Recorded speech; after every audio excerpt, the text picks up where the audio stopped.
What an honor to be here. I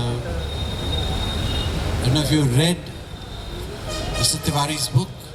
It's a book for the academics. It's a book for students. It's a book for everybody who wants to see what happened in the last 20 years in South Asia. He needs no introduction. He's held some of the highest positions in government. He's an active lawyer. He was handling a case this morning before he came. And I won't want to waste any more time. We're going to do a 35-minute session.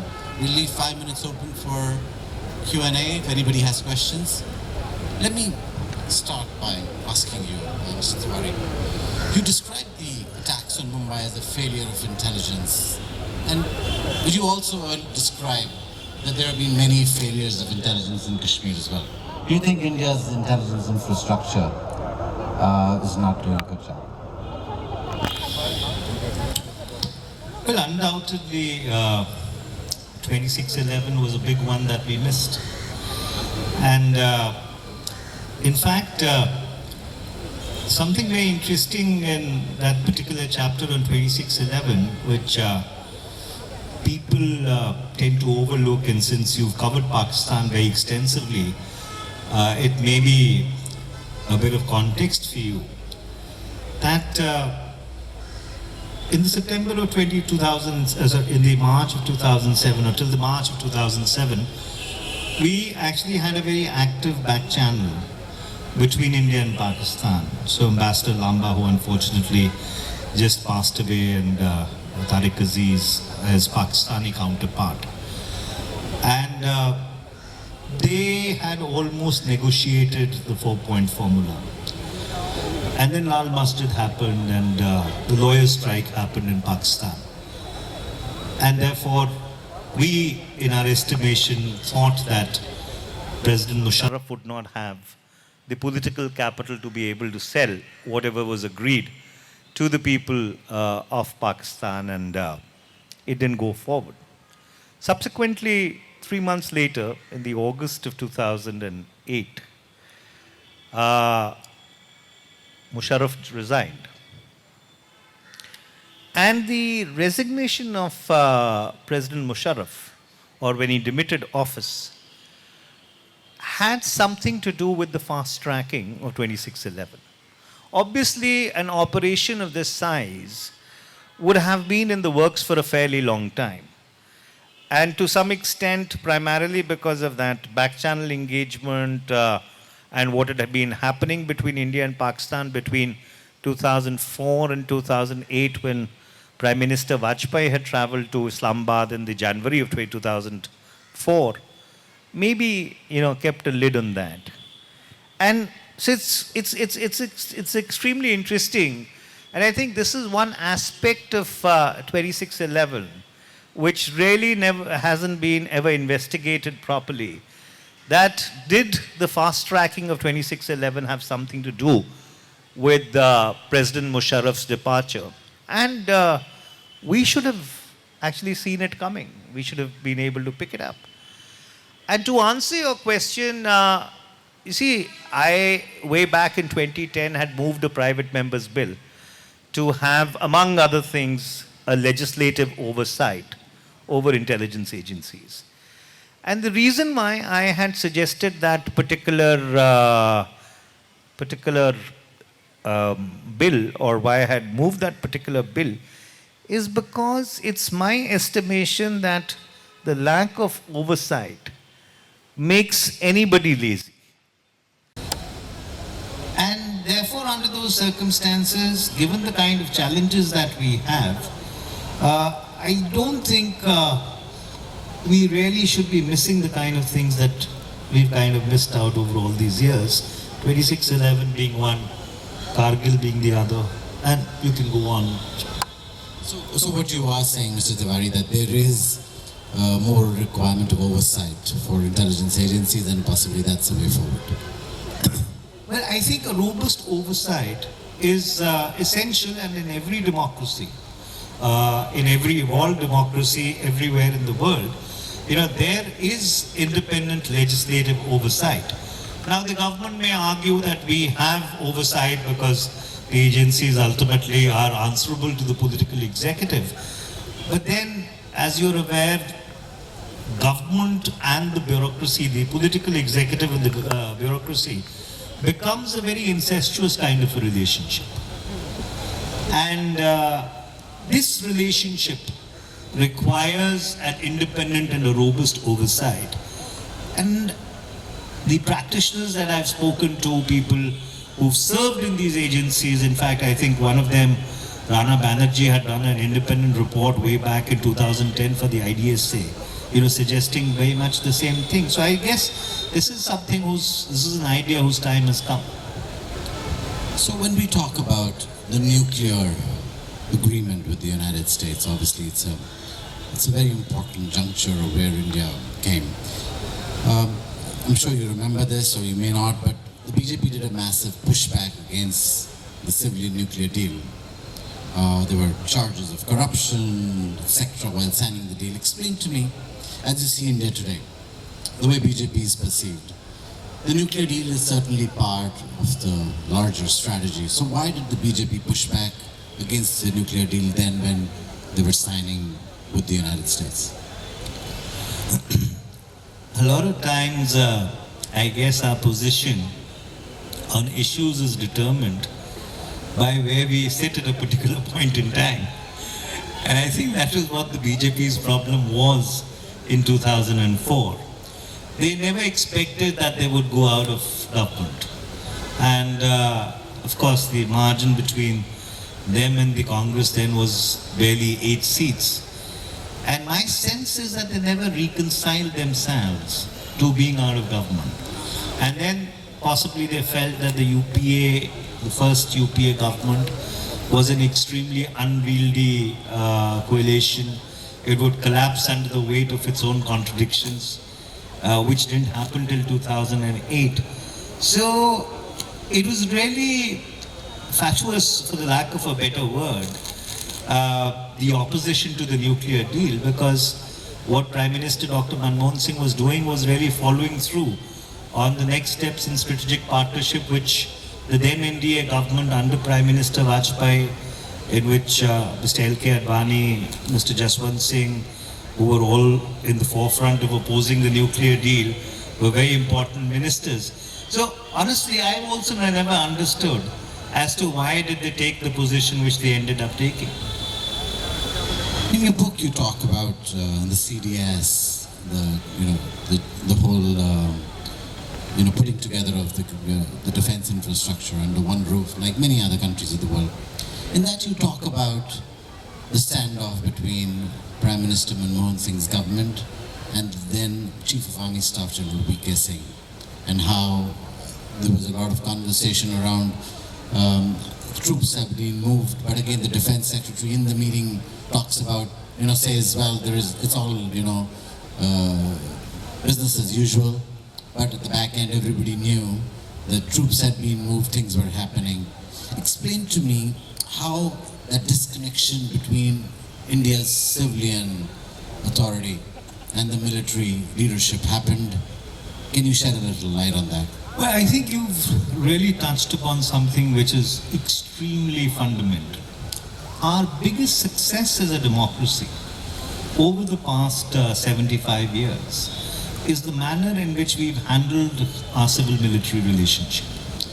In fact, if you look at countries in Asia, Africa, Latin America, who overthrew the yoke of imperialism and colonialism around the time we did at the end of the Second World War, we are perhaps the only country which didn't go under a one-party government or under military rule. So therefore, that relationship, or the maintenance of that relationship, has been one of the exemplary achievements of the Indian state, going across different political dispensations. Yes, the relationship has been tense at times. There was tension between General, later Field Marshal Cariappa, and Prime Minister Nehru. There was, of course, the tension during the 1962 war between Defense Minister Krishna Menon and the military brass at that point in time, which unfortunately led to a very serious and avoidable debacle. Then you had the problem between Admiral Vishnu Bhagwat and the Vajpayee government, which led to the unprecedented sacking of the naval chief. And then you had this thing with General V.K. Singh and the UPA government, which frankly was avoidable. And in fact, in the book I mentioned that this could have been easily much better handled, because eventually, if the whole thing was about a certain date of birth, and if the general did have a merit in his argument, that could have been easily more gracefully handled, perhaps by convincing him that since he had stuck to a particular date of birth, that's the way to go. Or the government could have even, maybe appreciated his point of view and allowed a revision of the date of birth. But the manner in which the whole thing unfortunately panned out, with the general going to the Supreme Court and all these allegations of troop movements, which of course the government at the highest levels and even to the Parliamentary Standing Committee, of which I was a member then, denied it completely. But eventually every such episode, when it happens, undermines the trust between the civil and the military leadership. And that is something which is highly avoidable in a democracy. And I do hope going forward, we would learn the right lessons from that episode, as well as what had happened with Admiral Vishnu Bhagwat, and walk the extra mile in order to ensure that there is never a communication gap between the military establishment and the political executive.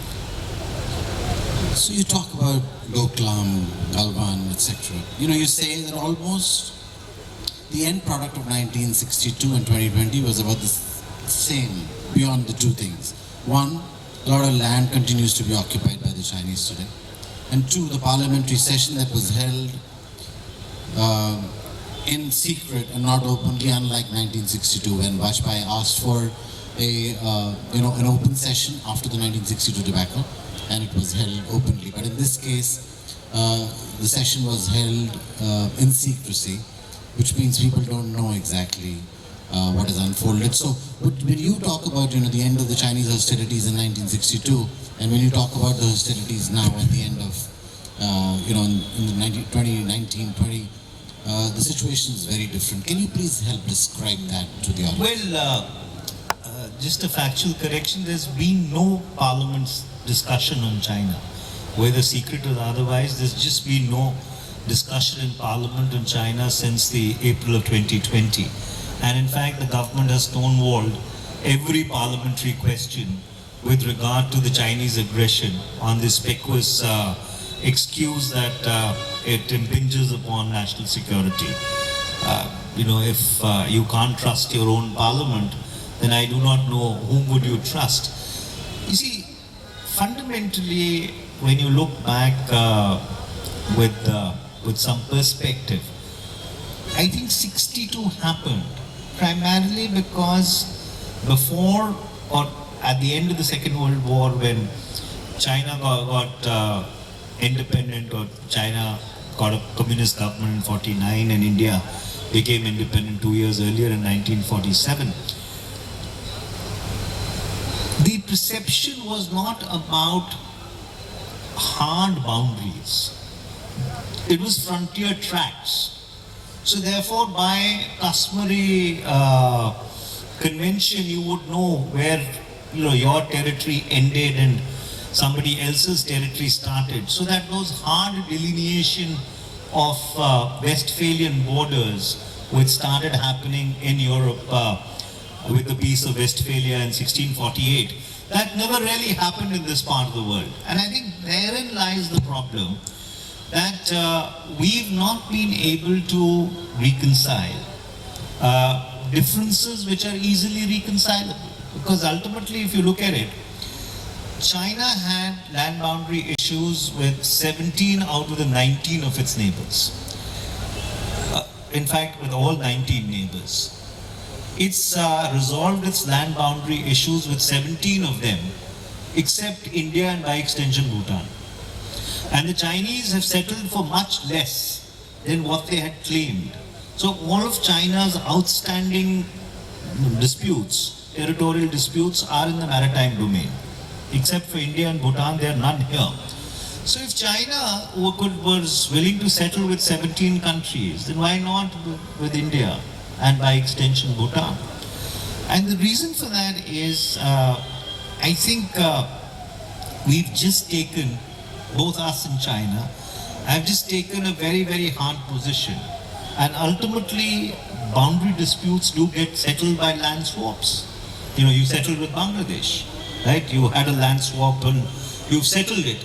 And at some point in time when the settlement with China would take place, it would involve a certain give and take.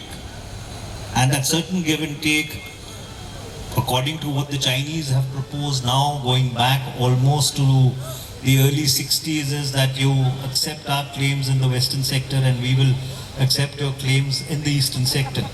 And let's also not forget that in 2003, the Chinese did accord recognition to Sikkim, which they had not recognized since it got assimilated into India in 1975. So it's not that the issue with China is insurmountable, but I guess you need to have the political courage and the conviction of courage to be able to convince your people that if there is a give and take, if there is a boundary swap, it has really been done in national interest. If you actually look at China's situation with India and extension Bhutan, don't you think they may not settle because of the involvement of Pakistan? You know, this is out of your chapter of the book, but would they be hesitant to solve that?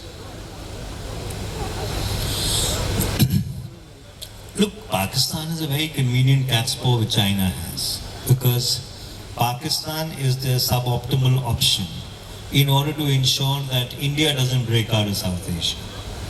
And that's been one of our fundamental strategic dilemmas now going back 7 decades, that India has not been able to break out of its neighborhood. You see, our legacy issues with Pakistan, the border dispute with China, actually really hems India's potential. So therefore, it is in our interest to actually find a modus vivendi with both Pakistan and China, because India will never be able to achieve its full potential till the time we do not break out of our own region. And number two, we actually do not end up playing a far bigger role in integrating South Asia, because South Asia today, which is home to almost 2.8 billion people, is perhaps the most underconnected region in the world in every sense. You know, even sub-regions of Africa are better connected. So therefore, we do our people a great disservice by being locked into this perpetual state of hostility. So to answer your question, I think Pakistan also realizes that being a client state and oscillating between the US and China does not really serve their national interest too well. So whatever little that I've been able to understand Pakistan, I think even in their strategic elite, there is a rethink of where their own national interest lies. So there's a need to take off the ideological blinkers and look at India's national interest in a very hard-headed manner. And that hard-headed reality is that we require at least 3 decades for our own internal consolidation to surmount the challenges of health, education, malnutrition, development. And for that we require peace on our periphery. And that peace on our periphery will not happen till the time you don't settle with China and Pakistan. I'm really in agreement with that idea of, no peace, you possibly will not see development because you'll be locked in those conflicts. Let me move on and talk about, when you talk about India should have responded more emphatically after 26/11. When you say that, what do you mean? More kinetic force. Well, that definitely did give television one day's programming. But as I was earlier pointing out, because you started with 26/11, you see, we did not, or 26/11 wasn't a flash in the pan. You came to 26/11 primarily because after the Pakistani intruders were expelled from the Kargil Heights in 1999. For them, psychologically, after Bangladesh, that was the second big setback. And then they started retaliating rather viciously in the proxy war. So you had the IC-814 hijack, you had the attack on the Jammu and Kashmir Assembly, you had the attack on the Indian Parliament. So while their forces were mobilized during Operation Parakram, you had the attack on the army camp in Kalchuk. And then, of course, you had the parallel universe of terror where you had bombings across Indian cities between 2004 and 7. So therefore, by the time you had come to 2008, you'd already been on the receiving end of a very vicious and a heightened proxy war for 8 years. And 26/11 was really that inflection point, which deserved a punitive retaliation. And that's why I have mentioned, I mean, it's not a value judgment on Dr. Manmohan Singh's security team or his leadership, but in hindsight, I do firmly believe that a very, very clear message needed to be sent out, that so far and no further. When you talk about, the response to Balakot, the Balakot strikes, or you talk about surgical strikes as it's, the others are described as well, you say that punitive actions with no real end result. So, when you talk about a more emphatic reaction to 26/11, but then at least a pointer to Pakistan that we mean business. If you do things within our territory, we're not going to take it lying down. So it was not a full-on strike, it was a surgical strike. Why would that not then qualify? You push back against it, you say it's a mistake by India. See, therein lies the classical paradox.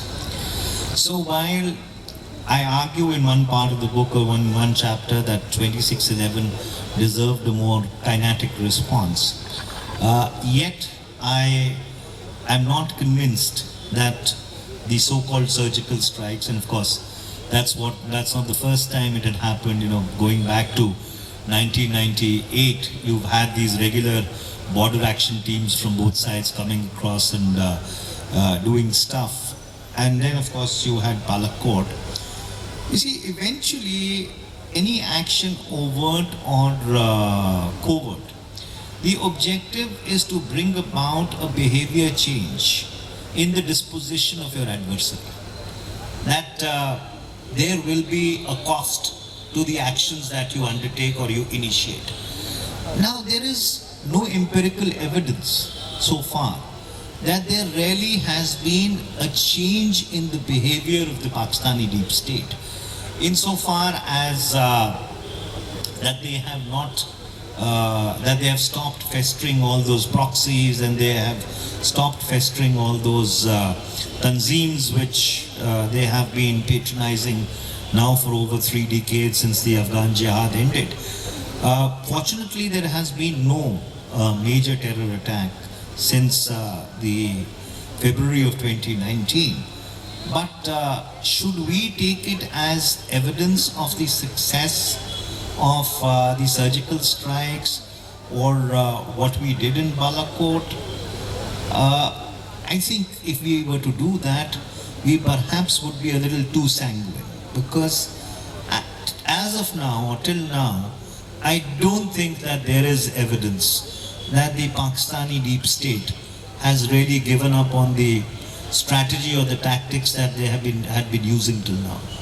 So sponsoring Tanzeem, certainly Pakistan continues to do, there's no doubt about it. But that said, if you look at India's reaction to, and these carrying out these surgical strikes. All these years when I went to Pakistan, I possibly have done more than 25 trips into Pakistan, whenever we'd ask the deep state ourselves, is that India has given you locations of 14 camps. They always say, we do not have any document from the Indians. If they've give it to us publicly, we'll accept it.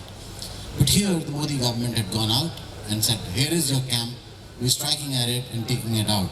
Instead of, just giving them 14 locations in a secret document, not open to the public, we always ask the UPA, and I'm talking about the Manmohan Singh government, is that why don't you publicly showcase on a satellite map where the camps are and disclose it to the rest of the world so that action can be taken. So maybe it is a good action post that they now recognize that there was a camp and they killed 80 people and came out.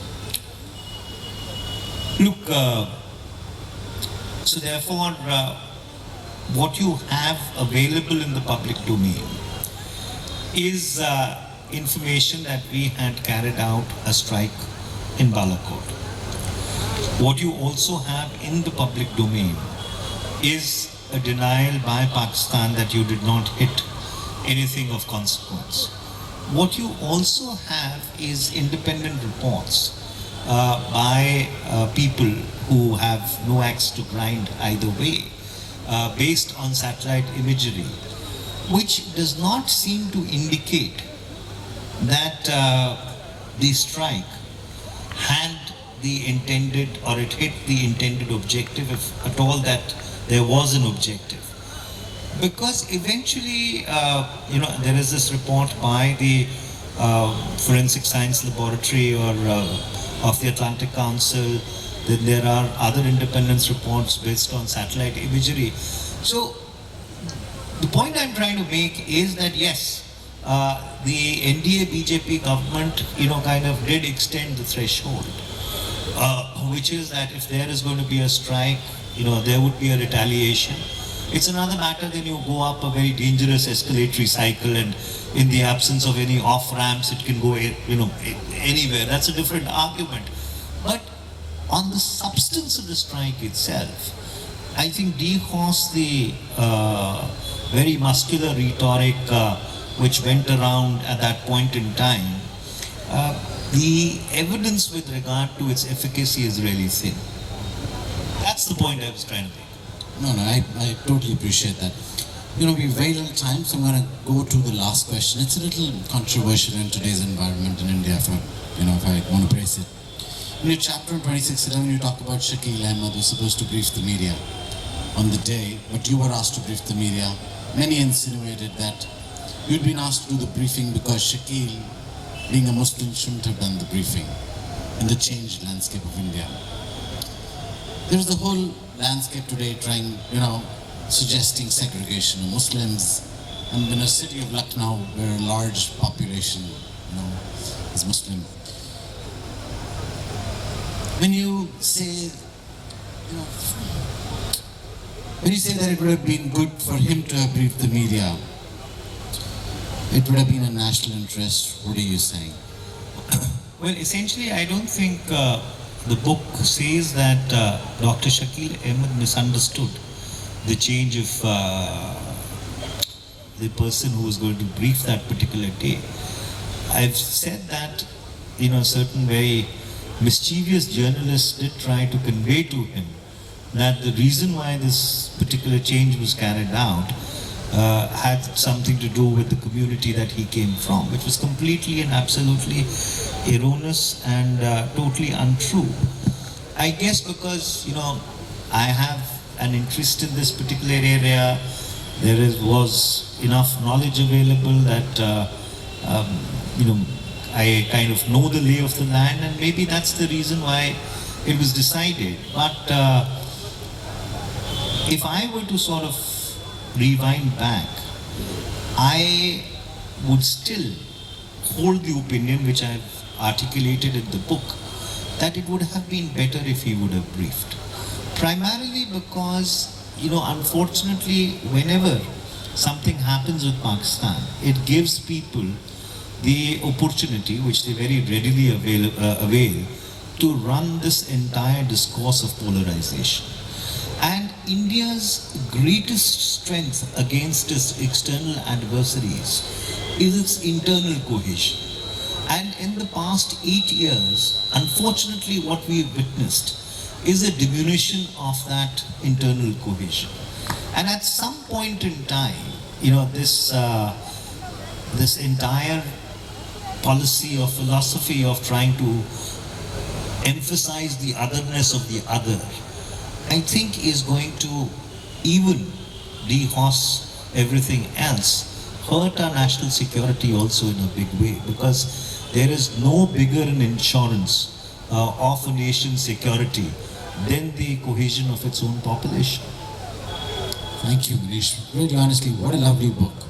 And very important for people to begin understanding the flashpoints and what importance they have had for India in the last 2 decades and how we look at 2 decades ahead.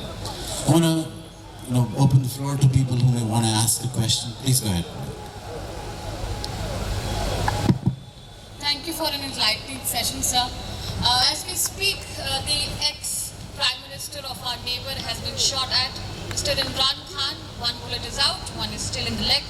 Now my question to you, sir, is we've seen the time of how the Prime Minister of our country, the Congress regime, Ms. Indira Gandhi, had an equation with the Defence Chief Manik Shah. And the kind of equation that the present regime has got, we have seen tragedies, attacks in both the regimes, UPA 1, UPA 2, BJP as well. At the same time, we've also seen our equation changing for good and for bad at times with our neighbors. My question to you, sir, is how do you compare the political willingness of the 3 countries, Pakistan, India and China?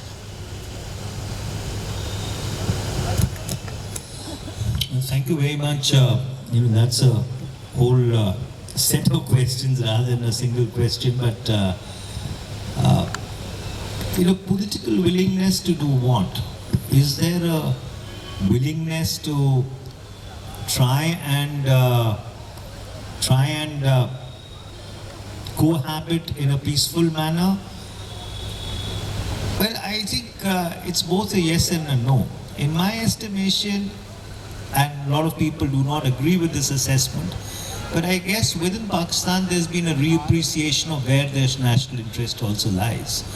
Pakistan has also suffered very heavily as a frontline state in this entire battle, first against the Soviet Union and then the entire American war on terror. And it has also, I think, sparked a rethink in their strategic elite that they've also paid a huge price for letting themselves be the cat's paw in somebody else's battle. China is a different ball game altogether, because China, after Xi Jinping took office in 2012, seems to be going down a different route altogether. And so therefore, insofar as India is concerned, as I was saying earlier, that it is in our national interest, as it was in China's national interest way back in 78, 79, that they kind of settled things on their periphery and concentrated on their own economic imperatives. It is, in my estimation, in India's interest to find a modus vivendi with both Pakistan and China and really concentrate or spend the next 3 decades on internally developing ourselves and really building our own internal cohesion. Sir, first of all, congratulations for this wonderful book and thank you very much for this enlightening session, sir. My question is direct and very simple. As you mentioned, there are few decisions which shaped the Indian defense journey in last 70-75 years and the future of the country. How would you judge the decision of private participation in defense production? Will this be a landmark decision? I know it's too early to say anything, but what is your opinion on this privatization? Should this have happened much earlier, or this is the right time, and how do you see it? You know, way back in 2011, I had asked a question of the then Defense Minister, I think it was Mr. A.K. Antony, that why aren't we raising the FDI cap in defense from 26% to 49% to 51%. And Mr. Antony gave an answer. So when the question hour got over, Mr. Jaswant Singh, who had been Defense Minister, we accidentally bumped into each other in the inner lobby of Parliament. And he tells me, he says, that was a very good question, but it was not going to happen. Because I remember when I did 26% and Mr. Jaswant Singh had done 26%, I know the kind of pushback that I encountered. So therefore, I think it's a non sequitur that India needs as much of investment as it can get, private and even foreign direct investment, in order to build up its defense infrastructure. A country which has a robust military industrial complex is a country which is much more stronger. And I guess that self-reliance also allows you to take far more independent positions, even in global affairs, than you possibly are able to do today. If, let's suppose, India would have had a robust military industrial complex, if we wouldn't have been so reliant as we are today on outside powers, even our position on the Russia-Ukraine war would have been very different. So therefore, there is absolute merit, and that's why I say that we require the next 3 decades in order to consolidate ourselves. You see, there is a certain strategic elite in this country which always has believed in punching above their weight, because there is a certain amount of personal vested interest in order to be a little jingoistic and very showmanly about it. But I think your foreign policy and especially your strategic interest need to be grounded in realism. And realism dictates that we should spend the next 3 decades in actually building up sufficient capacity so that we are able to punch to our weight. Thank you very much, Mr. Tewari. Lovely discussion. And thank you, Koshala, for giving us the opportunity.